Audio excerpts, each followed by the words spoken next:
everyone, welcome to Sweet Tomato Vine Homestead. I'm Linda. Today I am in the yard and I'm about to harvest some mustard greens. I have been ready to harvest these mustard greens for about 4 days now and I have not gotten around to it. And today it is 65 degrees, it is beautiful out here, and it's supposed to be starting to rain at any moment. The sun keeps popping in and out, but I am going to harvest these mustard greens even if I have to harvest them in the rain.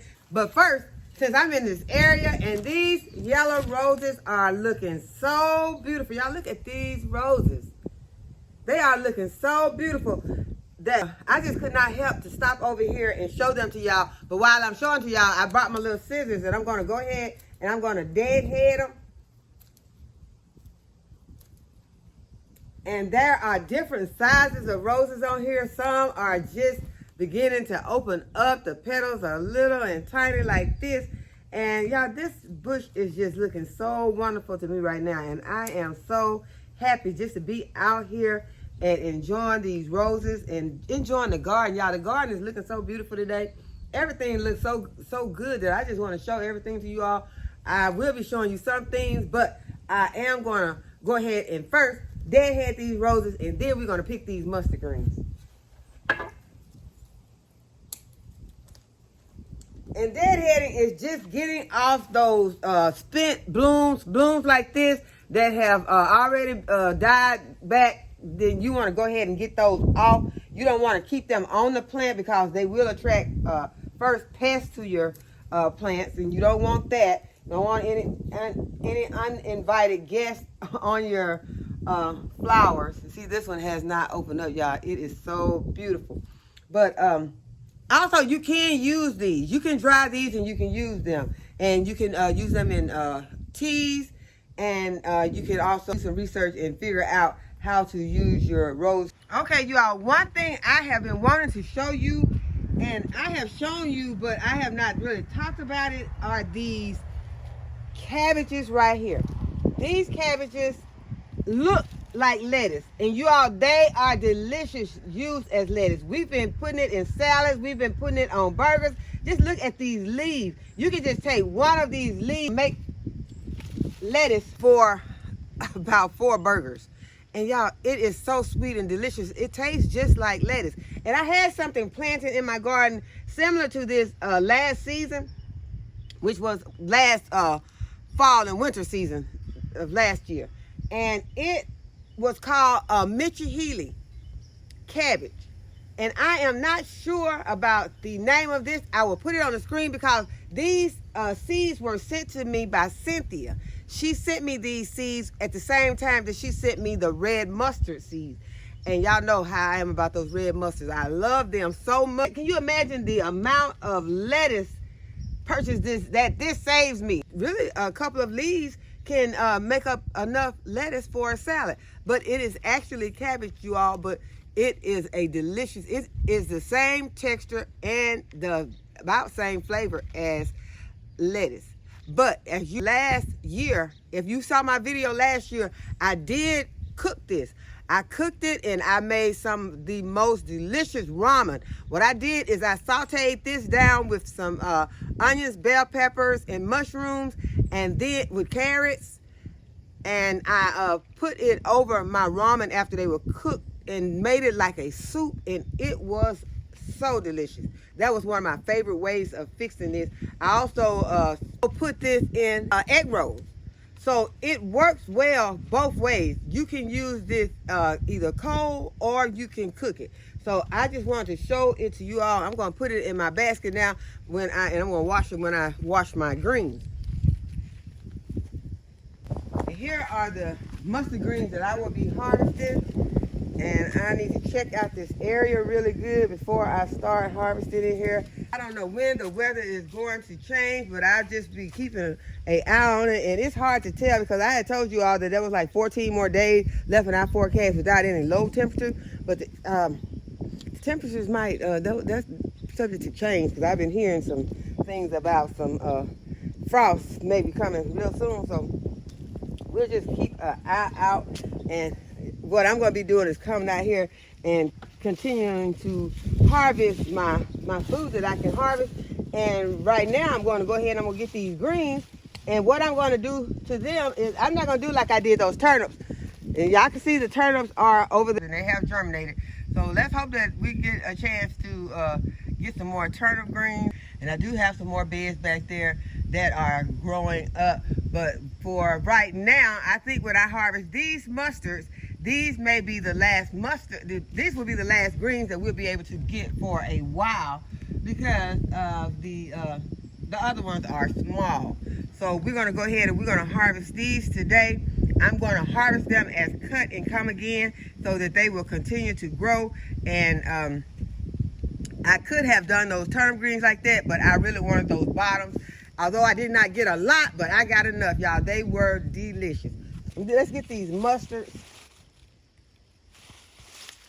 I'm going to try to do them as cut and come again. Let me go in here and pull out a leaf and show you. There's a frog already done hopped out.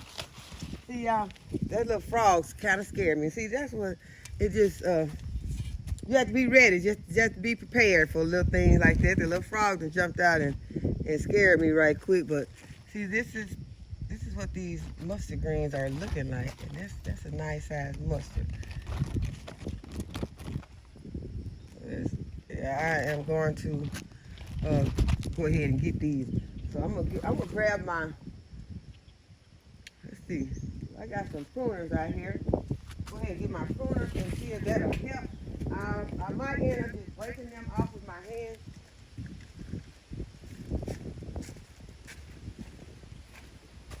Cause what I want to do, I might end up breaking them off with my hand, cause I want to go the fastest route. So let's get started.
Okay, so now that I've gotten all the greens that I'm going to harvest out of this bed, I'm going to just get in here and clean up some of these decayed leaves that we got going on in here. Just pull them out with my little hand rake.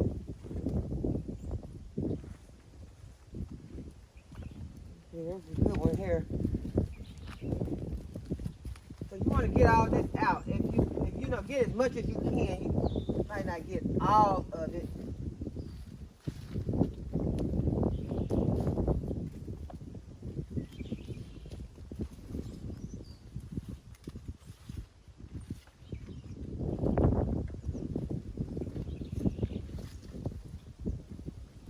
So I've got a lot of that out, and now I'm just going to, instead of leaving this just the way that it is, I'm going to add some more fertilizer, because I want these greens to go ahead and come again. I done cut them, now I want them to come again. I'm going to add some blood meal at the root. I'm going to sprinkle some at the root.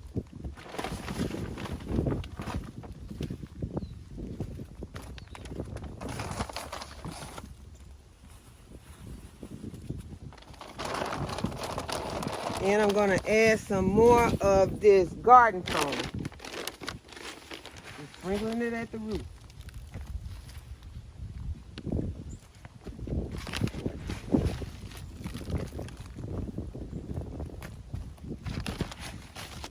I am ready for these greens to come back so I can harvest them again. It'll be a nice meal, but we want some more. So I'm going to now, although I think that it's going to rain today, I'm going to water this in. This fertilizer that I just put in, sprinkled in here, these roots, I'm going to go ahead and water it in.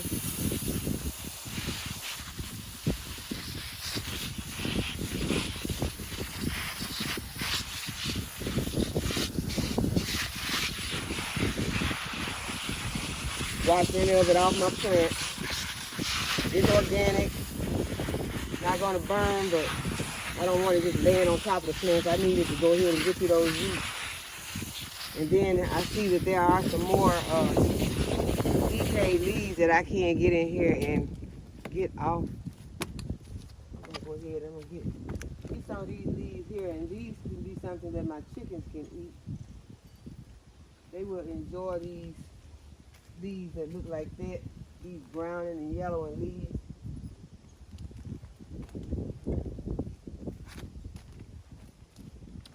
There's one way over there on the other side, but I don't want to fall in this bed trying to get it, so I'm not going to try to reach all the way over there. And now we're going to go and we're going to wash these mustard greens.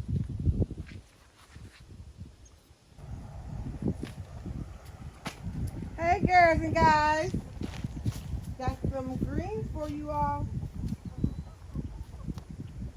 Got some greens for y'all.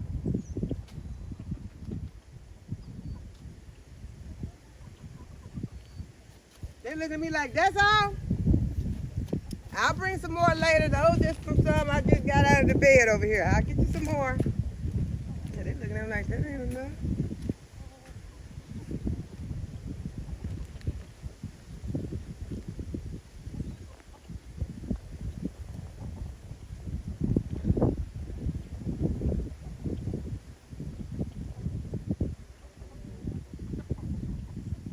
Now these sweet potato vines coming on out this bed. I think I'm gonna put some more of that bone meal on them today to just see if I can just take another shot at it and getting some sweet potatoes underneath here. Someone mentioned about the chicken's bed that they needed some good vegetables in there. Well, they got some, y'all see these here? These are some collard greens right here. Got some red mustards right here. This is a cabbage. And there are other greens down in here. Right now, it's just overrun by weeds because they haven't had a chance to get out here in the bed because it's been raining every day. And so I don't know. They probably won't get a chance. Sun has came out right now, but they might not get a chance to get in this bed today because if it rains, I don't want it, have them out here in the garden. I'll just let them, be secure in their chicken coop. So y'all, let's go over here and just take a look at a few things, and then we're gonna really go and wash these greens because I don't want my greens to start wilting over there. But there's some things I just like to show you all. You all take a look at this Dollar Tree stackable and the plants that are in it. These plants are having a good time growing in this stackable. These are some chrysanthemums right here. And y'all, these chrysanthemums resemble the chamomile so much, and it's because they're in the same family.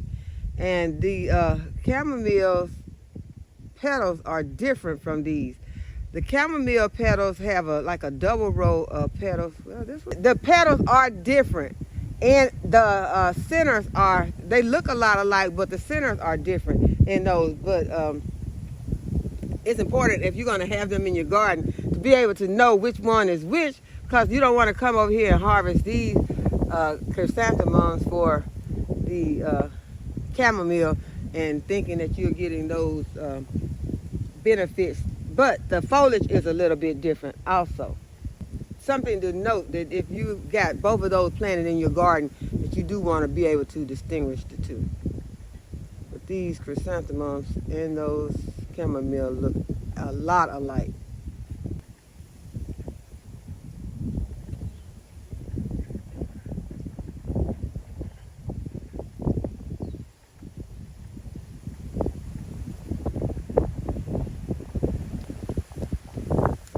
Shot from this side of it.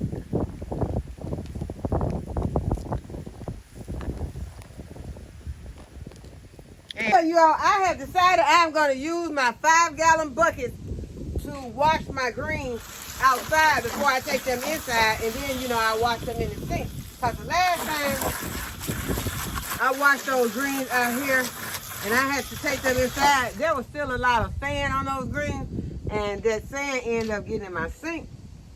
And y'all know the rest. So that is not a good thing to get too much sand going down your drain. It is not stopped up, but it caused me to have a slow drain. You can take care of a slow drain with some vinegar and some baking soda, but you know, it could have been worse, so could have had to call a plumber. So don't do that. So what I'm doing, I'm just cleaning these buckets. These are some new 5-gallon buckets right here, but I put some Dawn in it and washed them. Because, you know, in the store, a lot of people touching them. So just want to make sure that your buckets are clean. Even just coming from the factory, they could have some, you know, factory residue on them. So now that I got my buckets clean, I'm going to put my greens in. These are not as sandy as those turnips were because of the fact that those turnips had those bottoms on them. So what I'm going to do, I'm just going to put them in one bucket and wash them. I don't think I'm going to even do all of them and try to, you know, because that's a lot right there. So I'm just going to do a portion of them, and then I am going to do the rest of them. You know, I'm going to do a portion of it first, and then I'll come back and I'll do some more. Just go ahead and get some water running in there.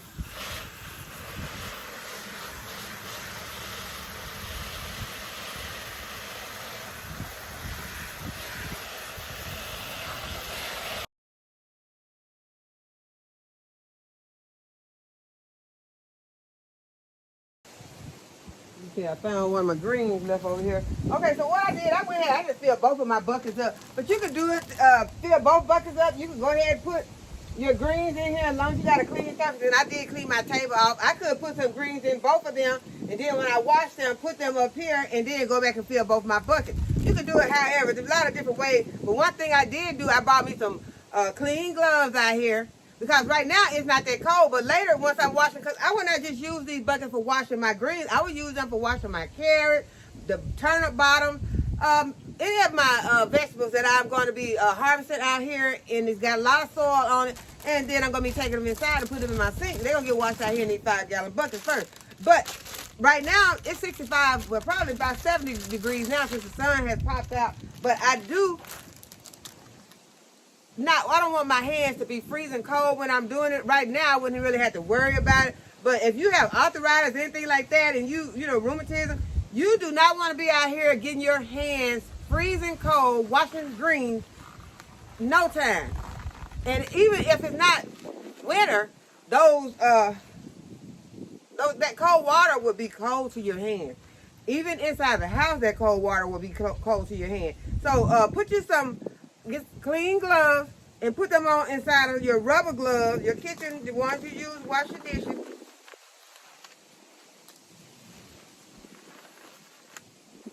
Well, these just make washing stuff more fun. Even washing dishes, it'll make washing dishes more fun. I don't really like to wash dishes unless I got these gloves. It just feels better to my hands to have this on. It just feels, to me, that's my opinion. Okay, but what I'm going to do is just get down in here and you can sit it on top of something. I can sit it in my wagon right here. Just so I wouldn't have to bend over so far. I should have did it before I put this water in here though. So, I don't know, I'm going to be picking this up with all this water. Let me see. Let's see how heavy this is going to be out here. We try to work smarter, not harder. But this way, I did it a little bit backwards. Oh, that's not so bad. That's not bad at all. So, let's see if I can get this other one up. Yeah, that's fine. I'm glad I didn't fill it all the way to the top. Okay, so now I can just, now that's kind of heavy there, trying to do both of them at the same time. But right here, I can just move these. You know, this is going to keep me from bending over so far by me having my wagon right here. And then I can wash these greens. Y'all, you would be surprised how dirty these greens are when they're, you know, you harvest them and you don't see all this stuff that's on them. But yeah, it's a lot of stuff. It's a lot of soil and sand and stuff that has came off of these greens. So if you just want to wash these, you know, the only thing you can do to wash them is to just, you know, do them back and forth. Just splash them around. Just splash them around in there. And that's going to be how you're going to wash the green. For anyone who never washed any green before. Because you don't want to take all this soil into the house. And just move them to your clean water. And don't waste this water right here now. Although it has been raining, and you know, it's nice and wet out here. Everything's nice and wet, but you can save this. If you got a rain barrel that you haven't gotten filled yet, go ahead and pour this into your rain barrel, or go ahead and pour it on your plants. If if it's a dry day, pour it on your plants. So I know you all don't need me to stand here and watch these greens for y'all, but I just wanted to show you the method, since I told you I was changing the method that I was going to be washing these greens after what happened with my sink. So I hope that you all have enjoyed this video today, and that you give this video a thumbs up and subscribe to my channel, and go ahead and hit the notification bell to be notified when I upload a new video. And as always, thanks for watching. I'll see y'all in the next video. Bye bye.